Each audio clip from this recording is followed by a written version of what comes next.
Hi, in this section we're going to talk about universe of intelligent vehicles. So if you want to go to slide 6, that's where we're going to get started.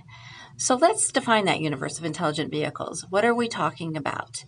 So I want to distinguish between a connected, autonomous, and a driverless vehicle. So connected, CV technology, has the potential to revolutionize the means of travel through creating a network that links together users and vehicles in our transportation grid.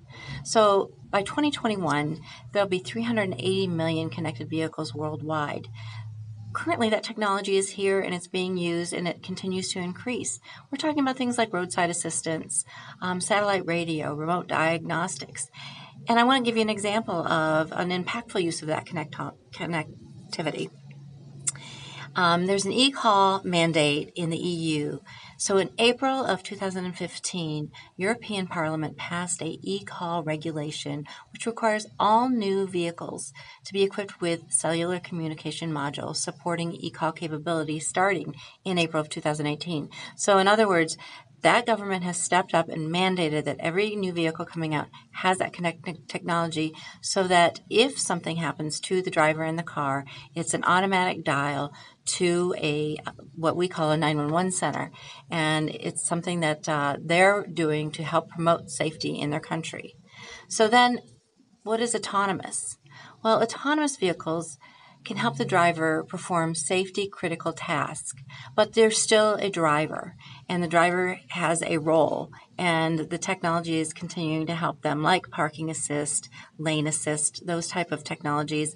Some of the newer cars where as you move and you're too close or you're going to cut somebody off, you'll have a blinking light on your side mirror. Those type of things are what we call autonomous. Now, driverless is where you really don't need the driver at all, that the vehicle can function on its own. And I can tell you that there has been tests out there. I actually sat in one in Dubai where it went on a planned route, and there was no gas pedal, no steering wheel. It was just continues to go on a planned route and takes people from point A to B and stops in between.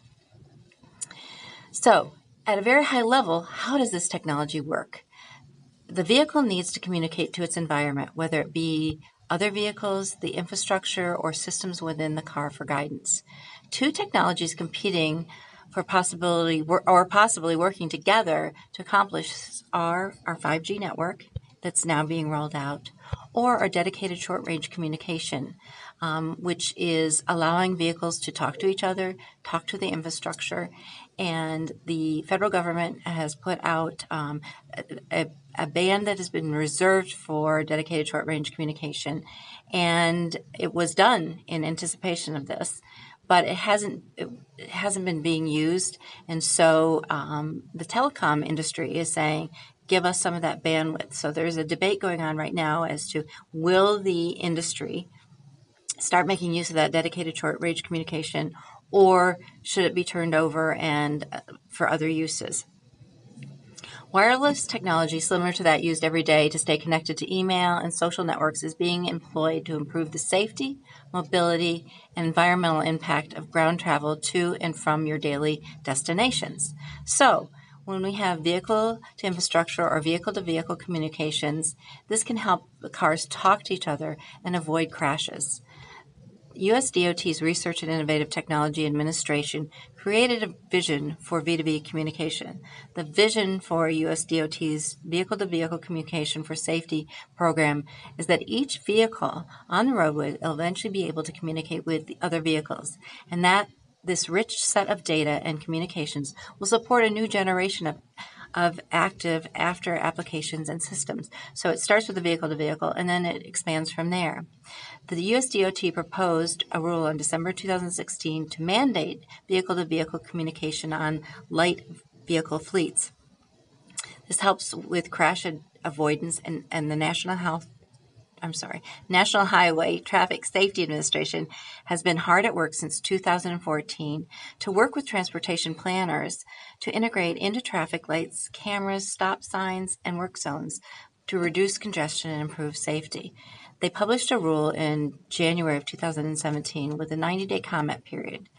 They receive feedback in many areas and are looking to provide another go-around with this rule. So at the federal level, there are regulations and rules that they're trying to come out with to assist in this universe from the communication perspective. So what are the benefits? And why do we want to move to intelligent vehicles? There are three strong motivating factors: lives, money, and time. But as we look at these, what is the personal motivation to people? Most people believe they are safe drivers. If you ask them, they're going to say, yep, I'm a good driver. It's everybody else that's not. But if you also ask those same people, on your drive today, did you happen to look at your cell phone or take a call or, reach for something? The second you take your eyes off the road and what's going on around you, you put things in, you put yourself and your vehicle and others in jeopardy.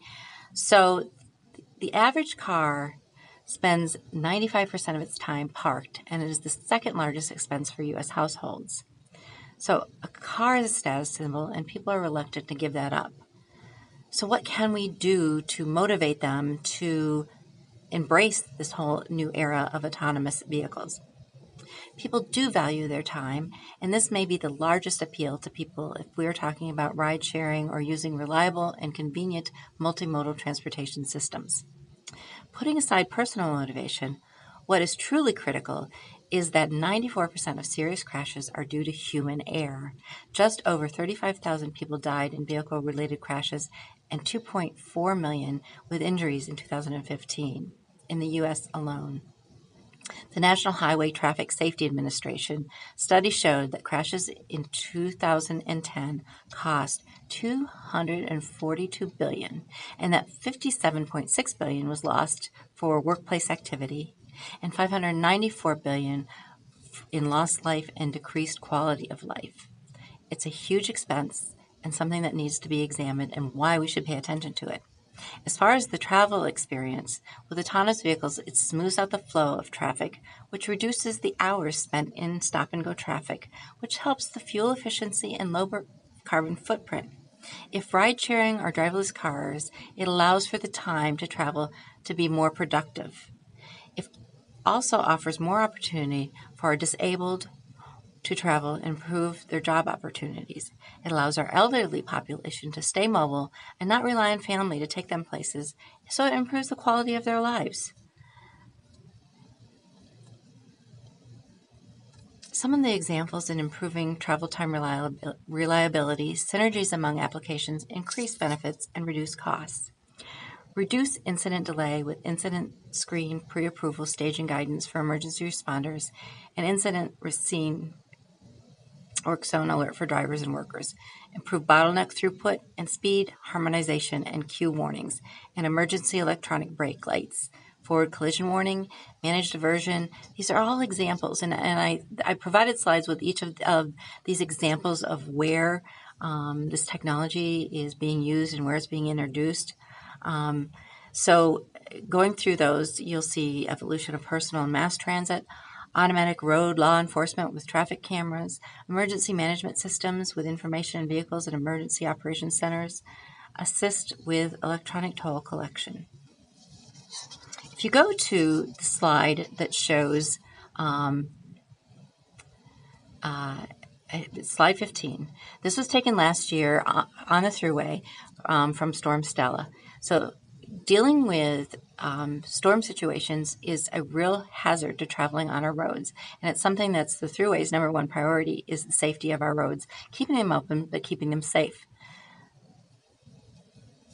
So going to slide 16, improving road safety in bad weather.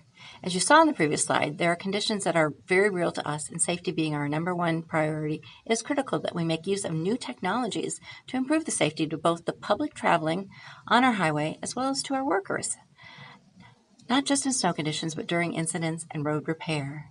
We have had a few deaths in 2017 of our workers on the Thruway. So anything we can do to improve our workers' safety as well as our commuters is key and essential.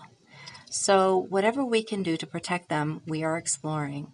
The various things we're looking at are sensors, communications among vehicles, advanced notification to drivers with apps like Waze, and commercial truckings with their in-cab displays, letting them know if there's a situation coming up, that if there's an incident or accidents, we want to give them notification and let them slow down, or if they need to get off, get off. So we're also putting weather stations along the thruway and doing more predictive analytics on crashes. And some of that I'll get into later when we talk about some of the things that are going on in New York State. So the market dynamics.